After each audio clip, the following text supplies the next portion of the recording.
নমস্কাৰ বন্ধু বান্ধৱীসকল, কি খবৰ আপোনালোকৰ? আশা কৰোঁ সকলোৰে ভাল হওক। আমাৰ ভালেই।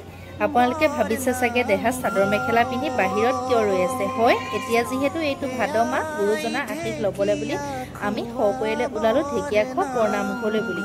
যিহেতু আজি দেওবাৰ, বাকী দিনটোত মানুহজনৰ অফিচ থাকে আৰু দেহাও স্কুল থাকে, গতিকে আজি দিনটোতে থিৰাং কৰিলোঁ। পবিত্ৰ ভাদ মাহত নামঘৰলৈ যোৱা ভক্তিয়ে সুকীয়া, কিন্তু ইমানেই মন বেয়া লাগে ওলাই লৈ যাবলৈ লওঁতেই গাড়ীখন ষ্টাৰ্ট নোহোৱা হ'ল।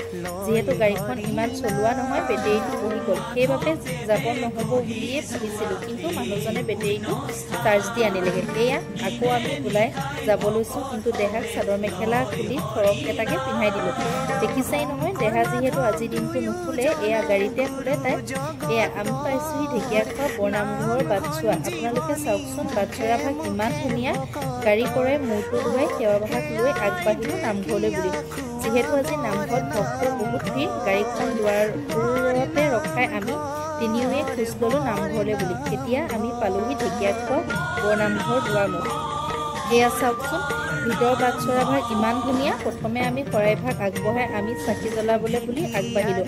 নামঘৰৰ ভিতৰত নাম প্ৰসংগ হৈ আছে। নামৰ সেৱা ভাগ লৈয়ে দেহাক লৈ পেলাই আমিও অকণমান বাহিৰলৈ বুলি ওলাই আহিছোঁ। নামঘৰ পুখুৰী ভাগলৈ গৈ দেহাই মাছ আৰু কাছৰ চোৱাত লাগিল। অলপ পাছতে নাম প্ৰসংগ সামৰণি কৰি আমিও প্ৰসাদ লৈ ঘৰলৈ বুলি উভতিছোঁ। যিহেতু সময়ো বহুত হ'ল, সেইবাবে ভাবিলোঁ বাহিৰতে ভাত সাজ খাই যাওঁ। আজিলৈ ইমানেই। আশা কৰিলোঁ আপোনালোকে মৰম দিব। Bye bye.